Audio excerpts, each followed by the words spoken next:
Chapter 44. In latitude 47 degrees 24 and longitude 17 degrees 28. In the aftermath of this storm, we were thrown back to the east. Away went away any hope of escaping to the landing places of New York or the St. Lawrence. In despair, poor Ned went into seclusion like Captain Nemo. Conseil and I no longer left each other. As I said, the Nautilus veered to the east.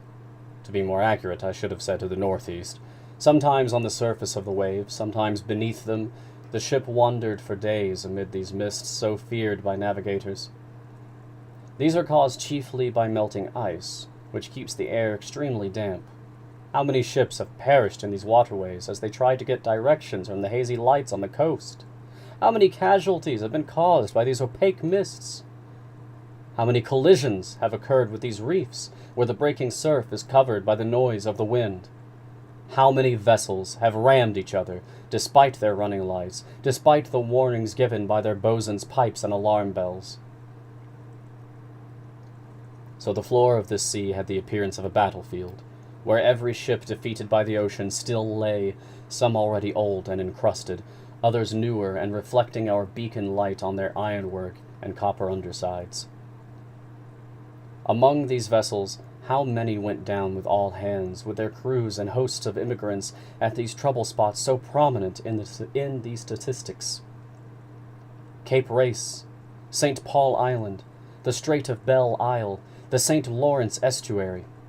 And in only a few years, how many victims have been furnished to the obituary notices by the Royal Mail, Inman, and Montreal lines, by vessels named the Solway, the Isis, the Paramata, the Hungarian, the Canadian, the Anglo-Saxon, the Humboldt, and the United States, all run aground, by the Arctic and the Lyonnais, sunk in collisions, by the President, the Pacific, and the city of Glasgow, lost for reasons unknown. In the midst of their gloomy rubble, the Nautilus navigated as if passing the dead in review. By May 15th, we were off the southern tip of the Grand Banks of Newfoundland. These banks are the result of marine sedimentation, an extensive accumulation of organic waste brought either from the equator by the Gulf Stream's current or from the North Pole by the countercurrent of cold water that skirts the American coast. Here, too, erratically drifting chunks collect from the ice breakup. Here a huge boneyard forms from fish, mollusks, and zoophytes dying over it by the billions. The sea is of no great depth at the Grand Banks, a few hundred fathoms at best, but to the south there is a deep, suddenly occurring depression, a 3,000-meter pit. Here the Gulf Stream widens, its waters come to full bloom, it loses its speed and temperature, but it turns into a sea. Among the fish that the Nautilus startled on its way, I'll mention a 1-meter lumpfish, blackish on top with orange on the belly, and rare among its brethren in that it practices monogamy. A good-sized eelpout, a type of emerald moray, whose flavor is excellent. Wolffish with big eyes and a head somewhat resembling a canine's. Viviparous blennies, whose eggs hatch inside their bodies like those of snakes. Bloated gobio, or black gudgeon, measuring 2 decimeters. Grenadiers with long tails and gleaming with a silvery glow. Speedy fish venturing far from their high Arctic seas. Our nets also hauled in a bold, daring, vigorous, and muscular fish armed with prickles on its head and stings on its fins, a real scorpion measuring 2 to 3 meters, the ruthless enemy of cod, blennies, and salmon. It was the bullhead of the northerly seas, a fish with red fins and a brown body covered with nodules. The Nautilus's fishermen had some trouble getting a grip on this animal, which, thanks to the formation of its gill covers, can protect its respiratory organs from any parching contact with the air, and can live out of water for a good while.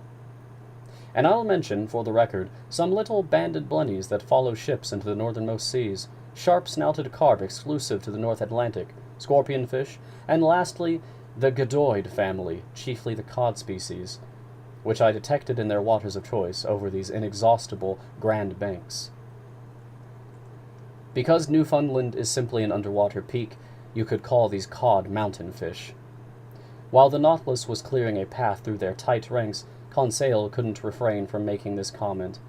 "Mercy, look at these cod," he said. "Why, I thought cod were flat, like dab or sole." "Innocent boy," I exclaimed. "Cod are only flat at the grocery store, where they're cut open and spread out on display. But in the water they're like mullet, spindle-shaped and perfectly built for speed." "I can easily believe, master," Conseil replied. "But what crowds of them! What swarms!" "Bah! My friend, there'd be many more without their enemies, scorpion fish and human beings. Do you know how many eggs have been counted in a single female?" "I'll go all out," Conseil replied. 500,000. 11 million, my friend. 11 million? I refuse to accept that until I count them myself. So count them, Conseil. But it would be less work to believe me. Besides, Frenchmen, Englishmen, Americans, Danes, and Norwegians catch these cod by the thousands. They're eaten in prodigious quantities, and without the astonishing fertility of these fish, the seas would soon be depopulated of them. Accordingly, in England and America alone, 5,000 ships manned by 75,000 seamen go after cod. Each ship brings back an average catch of 4,400 fish, making 22 million. Off the coast of Norway, the total is the same. Fine, Conseil replied. I'll take Master's word for it. I won't count them. Count what? Those 11 million eggs. But I'll make one comment. What's that? If all their eggs hatched, just 4 codfish could feed England, America, and Norway. As we skimmed the depths of the Grand Banks, I could see perfectly those long fishing lines, each armed with 200 hooks, that every boat dangled by the dozens. The lower end of each line dragged the bottom by means of a small grappling iron, and at the surface it was secured to the buoy rope of a cork float. The Nautilus had to maneuver shrewdly in the midst of this underwater spiderweb. But the ship didn't stay long in these heavily traveled waterways. It went up to about latitude 42 degrees. This brought it abreast of St. John's in Newfoundland and Heart's Content, where the Atlantic cable reaches its end point. Instead of continuing north, the Nautilus took an easterly heading, as if to go along this plateau on which the telegraph cable rests, where multiple soundings have given the contours of the terrain with the utmost accuracy. It was on May 17th, about 500 miles from Heart's Content and 2,800 meters down, that I spotted this cable lying on the sea floor. Conseil, whom I hadn't alerted, mistook it at first for a gigantic sea snake and was gearing up to classify it in his best manner.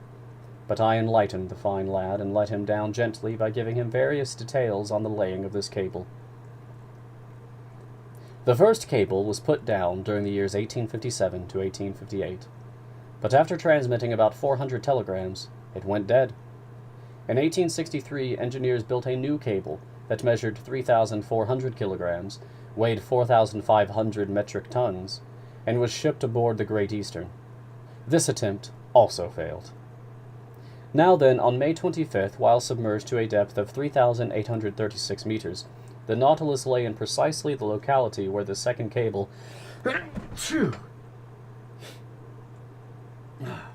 My apologies, I sneezed.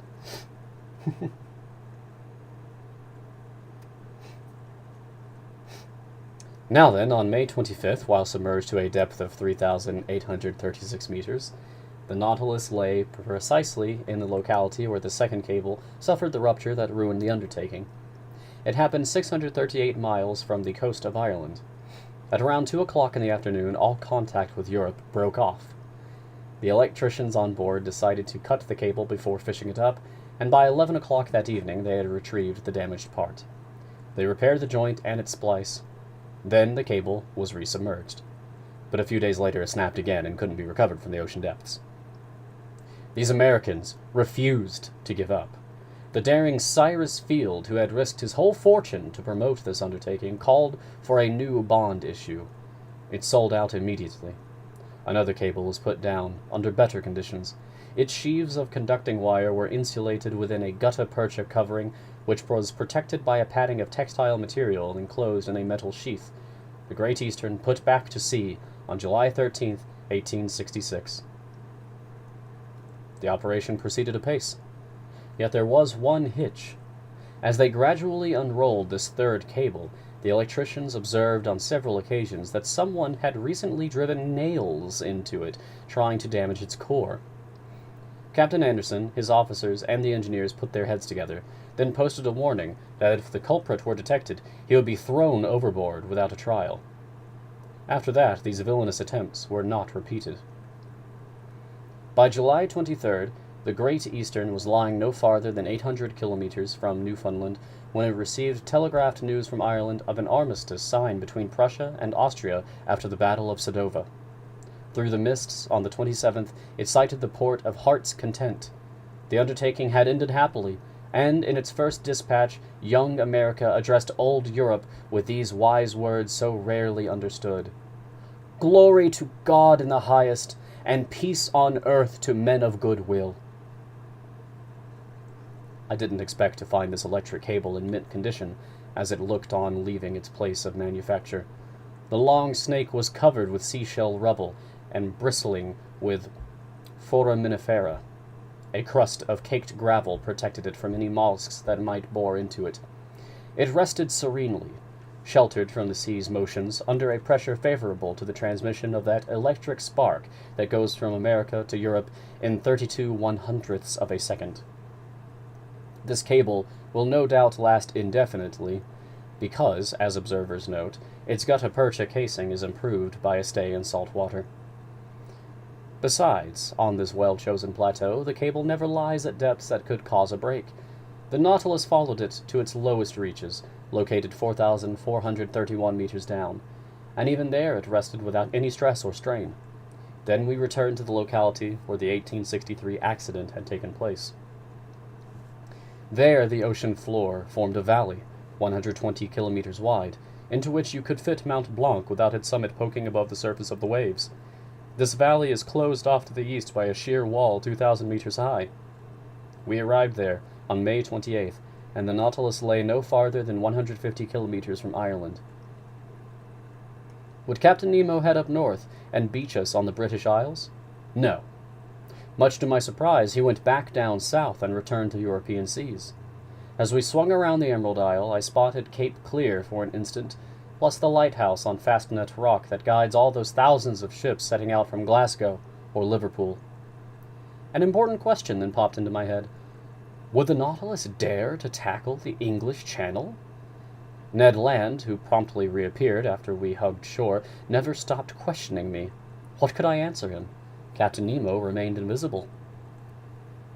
After giving the Canadian a glimpse of American shores, was he about to show me the coast of France?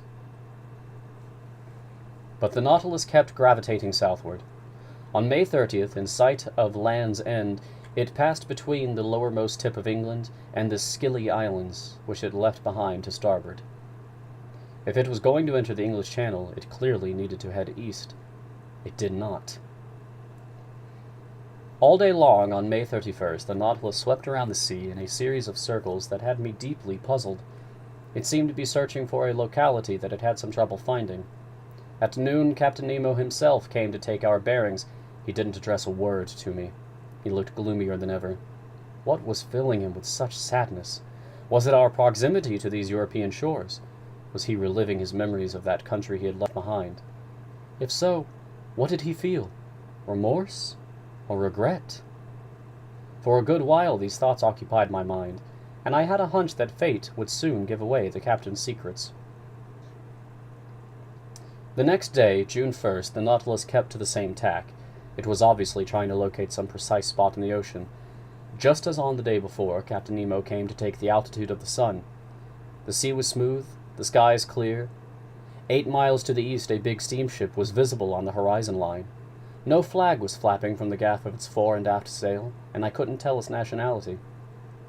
A few minutes before the sun passed its zenith, Captain Nemo raised his sextant and took his sights with the utmost precision. The absolute calm of the waves facilitated this operation. The Nautilus lay motionless, neither rolling nor pitching. I was on the platform just then. After determining our position, the captain pronounced only these words: "It's right here!" He went down the hatch. Had he seen that vessel change course and seemingly head toward us? I'm unable to say.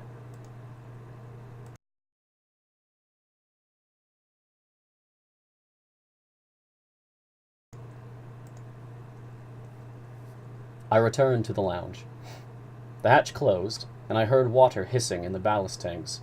The Nautilus began to sink on a vertical line, because its propeller was in check and no longer furnished any forward motion. Some minutes later, it stopped at a depth of 833 meters and came to rest on the sea floor. The ceiling lights in the lounge then went out, the panels opened, and through the windows I saw, for a half-mile radius, the sea brightly lit by the beacon's rays. I looked to port and saw nothing but the immenseness of these tranquil waters. To starboard, a prominent bulge on the sea bottom caught my attention. You would have thought it was some ruin enshrouded in a crust of whitened seashells, as if under a mantle of snow. Carefully examining this mass, I could identify the swollen outlines of a ship shorn of its masts, which must have sunk bow first. This casualty certainly dated from some far-off time. To be so caked with the limestone of these waters, this wreckage must have spent many a year on the ocean floor. What ship was this? Why had the Nautilus come to visit a grave? Was it something other than a maritime accident that had dragged this craft under the waters? I wasn't sure what to think, but next to me I heard Captain Nemo's voice slowly say, "Originally, this ship was christened the Marseilles. It carried 74 cannons and was launched in 1762.